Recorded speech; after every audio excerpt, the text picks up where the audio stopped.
Fala galera, meu nome é Roberto, você está no Tá em Choque e hoje a gente vai dar prosseguimento à aula anterior, falando sobre autovalores e autovetores, só que aplicando na resolução de sistemas de equações diferenciais ordinárias. Lembrando que a gente vai ver o começo, tá, desse conteúdo, ele é um pouco mais extenso, só que não compensa ficar resolvendo na mão. Então, o que vai acontecer? Essa aula eu vou dar um caso, que é o que mais cai para ensino superior, que vai cair em prova, essas coisas, que é para você entender como é que você soluciona, né, tá? Como você aplica esse conteúdo. Só que a gente vai utilizar métodos computacionais. E aí na próxima aula eu vou dar uma referência de canal e literatura para que vocês possam aprender isso, tá bom? Mas já que a gente não vai começar mais a trabalhar na mão, e sim com métodos computacionais que vão facilitar a nossa vida. Só que nessa aula em específico a gente vai ver o caso mais simples de sistemas de EDO e o como a gente relaciona esses autovalores e autovetores, fazendo um exercício também, tá? Só que antes da gente continuar, puxa a vinheta.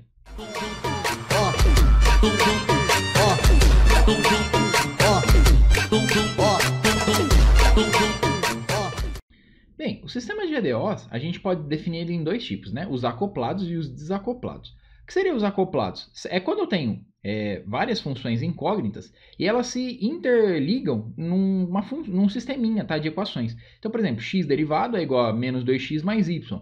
Então eu tenho a minha função x, a minha função incógnita x derivada, sendo igual a menos duas vezes essa função x incógnita, mais uma outra função incógnita y. E depois, por outro lado, eu tenho, por exemplo, y derivado é igual a x menos 2y. Então perceba, o meu x ele aparece nas duas equações como y também.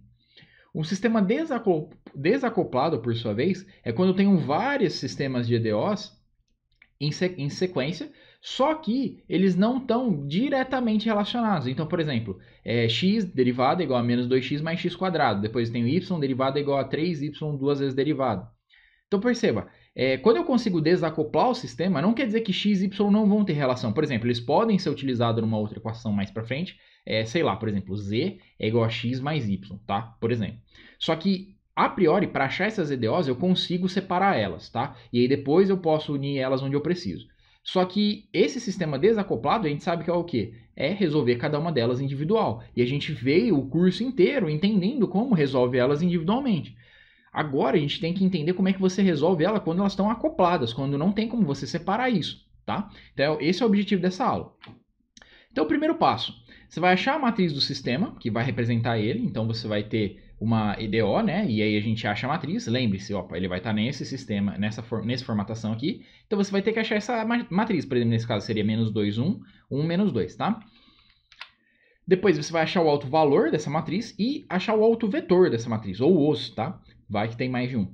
E as condições para que isso funcione corretamente. Tem que ser linear e tem que ser autovalores diferentes. E os autovetores, eu vou adicionar aqui uma outra coisinha que não é muito dito. Os autovetores, eles não podem ser iguais. Isso quer dizer o quê? Se eu tiver um autovetor, por exemplo, 1 e 1, ele é a mesma coisa que uma constante alfa multiplicando o autovetor menos 1, menos 1. Perceba que alfa, nesse caso, ele vai valer quanto? Ele vai valer menos 1. Então, olha que interessante. Se um autovetor eu consigo transformar ele em outro autovetor só bastando uma multiplicação por uma constante, então eles são, na verdade, o mesmo autovetor. Se isso ocorrer, eu não posso aplicar esse método. Então, isso daqui é mais difícil de acontecer, tá? Principalmente quando os autovalores são diferentes, mas pode acontecer, tá? Então, acontece, normalmente você vai olhar essa condição do autovalor, o seu sistema ele tem que ser linear, tá? E outra coisa, tá? Essa matriz aqui que a gente vai estar trabalhando, eu não vou ter um termo constante aqui, tá? Um termo numérico aqui, somando eles, tá? Ele é apenas multiplicando as próprias funções incógnitas, essa é uma outra condição. Porque essas coisas a mais que eu estou explicando, que na verdade são condições, dá para resolver? Dá, só que começa a dificultar muito, o cálculo fica muito longo na mão e a gente para de utilizar isso na mão e começa a utilizar método computacional, tá? Então, é por isso, eu estou dando um exemplo nessa aula, que é o mais básico que você vai ver no curso, e aí depois você vai aprendendo ferramentas para resolver isso, tá? Então, dado essas condições, a gente vai poder aplicar o passo a passo para resolver. E como é que ficaria a solução geral? Eu teria que a minha função incógnita, só que representada por meio de um vetor, então perceba, esse meu x de t aqui vetor, tá? Então internamente eu vou ter o x mais o y, já que ele é um vetor, ele vai ser o quê? Alfa vezes v1 vetorial, e na lambda 1t mais beta v2, e na lambda 2t, e assim vai, sempre esse mesmo formatinho. E o que significa isso? V1 é o meu alto vetor. Alfa é uma constante que a gente vai achar que depende do teorema do valor inicial. Lambda é o quê? É o meu alto valor. E como a gente está resolvendo a EDO, fica em relação ao nosso domínio original, tá? Presta atenção nisso. E o meu resultado vai ser dado por um vetor. Então ele vai ter com as duas componentes, tá? Então com isso eu acho quem é x e eu acho quem que é y, que são as minhas funções separadas. Ok? E aí acontece, para cada alto valor que você tiver, você vai ter um alto vetor, e com isso você vai aumentar em um termo dessa equação. Então você tem um termo desse, aí depois se você tiver dois autovetores com dois autovalores, você vai ter outro termo desse, e assim por diante, tá bom? Lembrando que esses autovalores aqui, eles são reais, tá? Não vamos trabalhar com o caso complexo. Então, para o nosso exemplo, a gente vai pegar justamente esse sisteminha aqui. X igual a menos 2x mais y, e y derivado igual a x menos 2y. Então, vamos lá. Bem, então a gente tem aqui escrito o nosso sistema de equação. Então a gente precisa achar a matriz disso. Como é que a gente vai trabalhar com a matriz? A gente vai trabalhar com essa parte aqui em que não está a derivada, ok? Então eu teria a matriz como? Eu teria a matriz menos 2, 1, 1 e menos 2, multiplicando quem? Multiplicando x e y, respectivamente, que são as minhas funções incógnitas, tá bom? Pois bem, aí a gente vai olhar para essa matriz aqui. Você tem que achar o quê? Os autovalores agora. Como é que acha os autovalores? Lembrando da aula passada. Subtrai a diagonal principal por lambda, então você vai tirar a lambda dela, e aí você vai fazer o determinante disso. Como é que faz o determinante? Matriz diagonal principal menos diagonal secundária. E depois você vai tirar o determinante disso.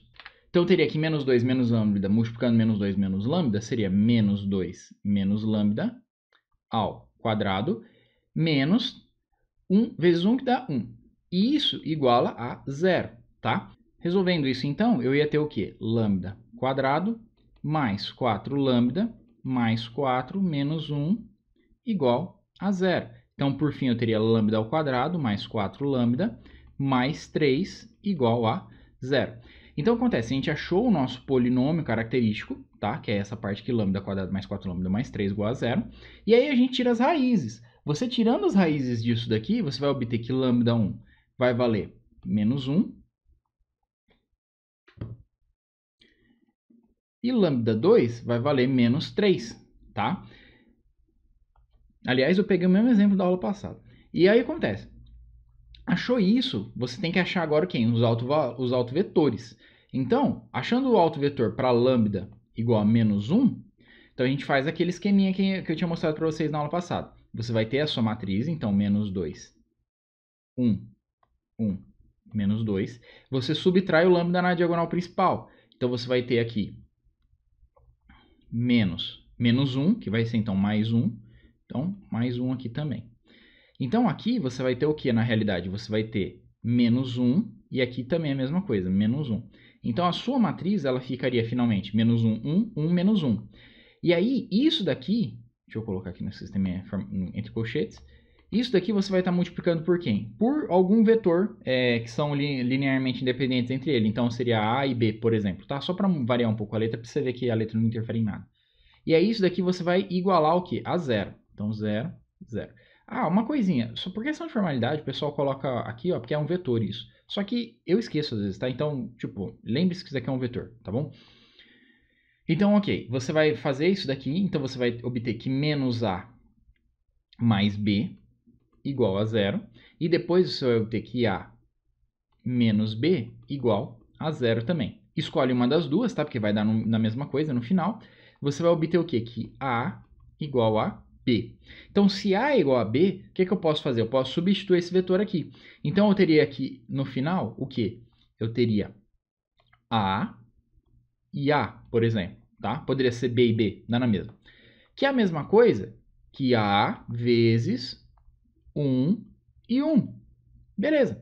Então, esse daqui é o nosso autovetor para esse nosso autovalor. Tá? Vou anotar isso na tela. Beleza, anotadinho aqui do lado. Então, meu lambda 1 igual a menos 1, isso implica que meu V1 é igual a 1, 1. Agora, quando meu lambda ele for menos 3, a gente vai fazer a mesma coisa. Então, eu vou ter menos 2 menos menos 3, então fica mais 3. Depois, eu vou ter 1, 1, menos 2, mais 3. Isso daqui ele vai dar 1, e isso daqui ele vai dar 1 também, tá? Multiplicando vetores linearmente independentes, então A e B, tá? Nesse caso, como é uma matriz 2 por 2, a gente está fazendo só por causa 2 por 2. Se fosse 3 por 3, iam ser 3, 4 por 4, 4 e assim por diante, tá bom? Então, isso igual a 0, 0. Ok. Mesmo esquema de antes, multiplicação entre matrizes. Então, 1A mais B, então ficaria A mais B igual a 0. E aqui embaixo também, A mais B igual a 0. Beleza, escolhe uma das duas. E aí a gente vai ter o quê?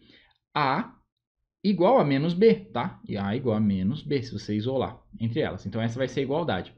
Então, eu posso fazer o quê? Como A é igual a menos B, eu posso fazer assim, menos B, B, tá? É uma das formas, ok? Ou então eu poderia fazer B igual a menos A, dá na mesma, ok?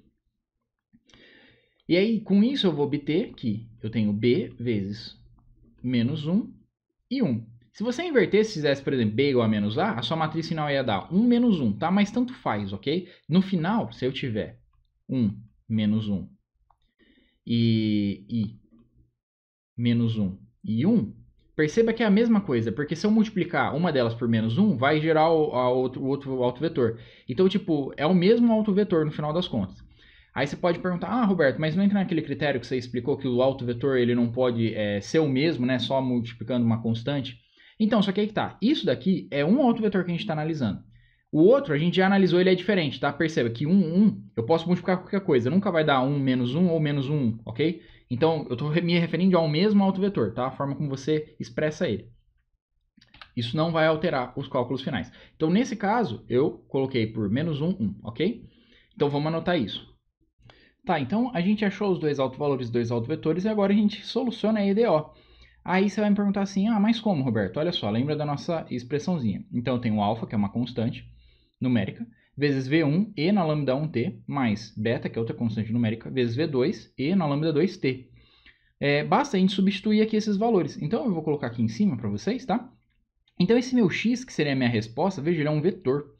Então, esse vetor, na verdade, ele vai ser justamente o quê? Essa solução aqui, ó, tanto do x como do y. Apesar de eu ter chamado ele de x, isso acontece muito nas literaturas. Eles usam uma letra que é a mesma para a função incógnita e é a mesma para o vetor geral de solução. Só que eles têm significados diferentes. O meu x com um ponto aqui, ou x isolado, é minha função incógnita. Quando eu estou falando do vetor, na verdade eu estou falando disso daqui. Eu estou falando de x e y, sendo as funções incógnitas separadas, tá? Então, esse meu vetor x aqui, na verdade, ele é isso. Poderia ter chamado isso daqui de z, por exemplo, tá? Para não confundir tanto. Mas eu já faço esse exemplo, que é justamente para confundir e explicar depois. Esse alfa e esse beta, eu vou explicar daqui a pouco como é que você acha ele, mas eles são constantes, valores numéricos. Então, ficaria alfa vezes V1. Quem que é vetor? V1 é meu autovetor, então eu teria aqui, ó, 1, 1. Lembre-se, a gente está fazendo uma multiplicação de vetores. E aí eu vou ter E, que é uma exponencial, de lambda 1t. Quem que é lambda 1? É o meu alto valor referente ao meu alto vetor que eu acabei de referir aqui. Então, vai ser menos 1. Então, vai ser e na menos 1t, tá? Somado com beta vezes v2. Quem que é v2? É menos 1, 1. Multiplicando e elevado a quê? Na lambda 2. Quando vale lambda 2? Menos 3. Então, menos 3t. Beleza? Então, isso daqui, eu vou reescrever aqui melhor para vocês. Então, eu vou ter que x e y, que são minhas funções incógnitas, que compõem esse meu vetor aqui, solução, vai ser igual ao quê? A alfa vezes 1, então vai ser... Aí eu vou destrinchar isso daqui de forma a deixar em duas linhas, tá bom? Porque isso daqui tudo está meio que embaralhado. Então, vamos deixar de uma forma mais bonitinha. Então, eu tenho alfa vezes 1. Lembre-se, quando eu tomo uma constante multiplicando a matriz, essa constante multiplica cada termo, tá bom? Então, ficaria alfa vezes 1, então é alfa, vezes e na menos t. Então, fica alfa e na menos t, mais beta vezes menos 1, então fica menos beta e na menos 3t. Então, dessa forma, ficaria menos beta e na menos 3t. E aqui para a parte de baixo, para a linha de baixo, seria o quê? Uma é alfa vezes 1, vezes e na menos t de novo. Então, eu teria alfa e na menos t. E aqui seria beta vezes 1 e na menos 3t. Então, mais beta e na menos 3t. isso daqui explica o porquê de não poder ser iguais esses autovetores, porque senão eu teria uma mesma EDO aqui, né? Um sistema de solução dela, em que tanto as duas linhas elas seriam iguais. E aí, então, a solução de x e y, ela não pode ser a mesma, porque é um sistema acoplado. Então, se é um sistema acoplado, não pode ser igual. Então, esse método dele não é válido, tá? É por isso que eu expliquei que os autovetores não podem ser iguais. Então, beleza. Olha só que interessante. Então, você achou que a sua função incógnita y, ela equivale a alfa e na menos t, menos beta e na menos 3t. E sua função incógnita... Eu falei errado. É a função x. E sua função incógnita y, antes era x, agora é y.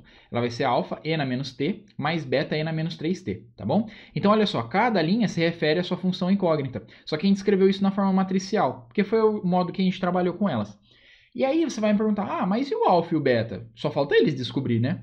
Então, é dado pelo teorema do valor inicial. Então, se eu falasse que x de 0 vale 1 e y de 0 vale 0, um exemplo, tá? A gente pode substituir aqui os valores. Então, eu teria a seguinte matriz. Eu teria, para o x sendo igual a 0, então seria igual a 1. Então, eu teria 1 e y de 0 seria igual a 0, tá? Então, seria 0 aqui. Lembrando que tem que ser o mesmo valor aqui interno, tá? Para bater, já que eu estou trabalhando simultaneamente com isso.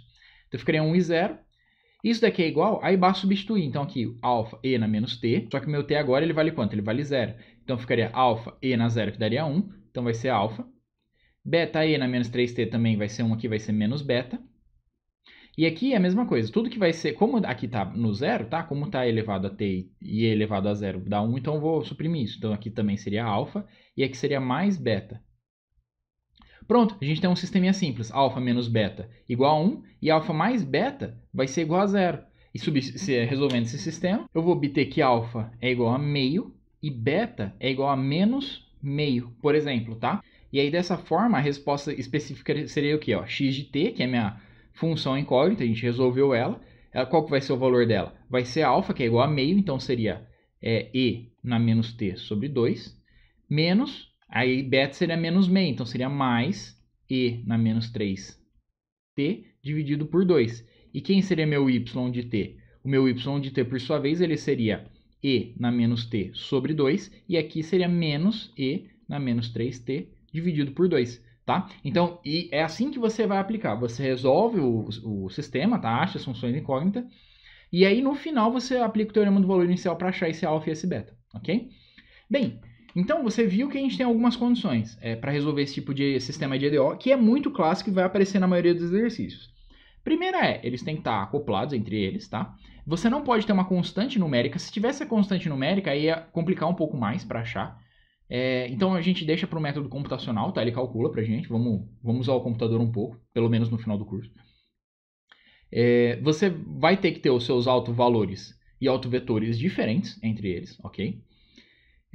E além disso, os nossos autovalores eles têm que ser reais. Se eles fossem imaginários, muda essa equação, tá? Mas como a gente está, né, trabalhando, como eu já expliquei para vocês, na próxima aula eu dou referência para vocês de um curso bom para ver essa parte computacional. Então vamos trabalhar na mão. Normalmente no curso de ensino superior, o pessoal passa até aí para você fazer na mão e depois eles dão trabalhos, ou nem comentam às vezes, de métodos computacionais, mas eles são importantes e a gente vai trabalhar no curso de controle, principalmente com MATLAB. Só que, por que a gente tem esses cursos de EDO? E agora eu abro um espaço para isso. Para que você treine e entenda de onde vem e para onde vai essas coisas. Porque se você simplesmente só aceita e fala, tá, resolve assim, ponto, e não sabe o porquê, perceba que às vezes não tem nem como, eu tenho que explicar alguns conceitos para você, para que você possa resolver. Segundo, que quando chegar lá na hora de aplicar isso na disciplina, o processo de aprendizagem ele fica muito complicado, porque você não vai ter a base, e não tendo a base, você não entende o porquê você está usando aquilo, e normalmente você esquece. E você não vai fazer a aplicação correta, você pode cometer erros, não pode interpretar da forma correta, tá? Então, um curso de EDO ele serve principalmente para isso, para você ter noção de como resolve coisas simples na mão, e para que te dê inspiração para em cursos mais específicos você saber o que você vai usar e como você resolve aquilo, tá? Então, eu espero que o curso de EDO tenha sido bem elucidativo para vocês, tá? Eu não sou professor de matemática, até o momento dessa aula eu sou 90% bacharel em engenharia elétrica, ainda não sou nem formado, mas eu espero poder trazer um pouquinho de conhecimento aí de forma mais acessível, que tenha ajudado vocês. E na próxima aula eu vou recomendar um canal de um colega meu que ele é muito bom. Eu pensei em fazer a playlist, tanto que no começo, na introdução do curso eu falei que ia dar alguns métodos computacionais, mas o cara ele faz umas aulas muito boas mesmo, e não compensa eu pegar e fazer uma nova playlist, sendo que já está tudo pronto e de alta qualidade. E ele domina muito essa parte de sistemas computacionais para resolver EDO, essas coisas, tanto por Python como MATLAB. Então, vamos deixar para quem conhece do assunto fazer melhor do que quem tem noção. Então, eu recomendo a aula dele. Mas o importante é que a parte de EDO, você tem em mente essa parte mais teórica, assim, né, que você consiga resolver na mão, porque isso vai servir de base para outros cursos, principalmente o de circuitos elétricos e de controle, tá? Bem, espero que o curso tenha sido bem explicativo para vocês. Qualquer dúvida, deixa no comentário. Compartilha com seus amigos se vocês gostarem. Deixa o like, ajuda pra caramba, tá? Se inscreve no canal também. A gente já, até a data desse vídeo, a gente já bateu 500 e poucos inscritos e eu tô muito feliz, porque não faz nem um ano que eu comecei o canal e curso específico ainda. Então isso me motiva muito, tá? Muito obrigado, até as próximas aulas.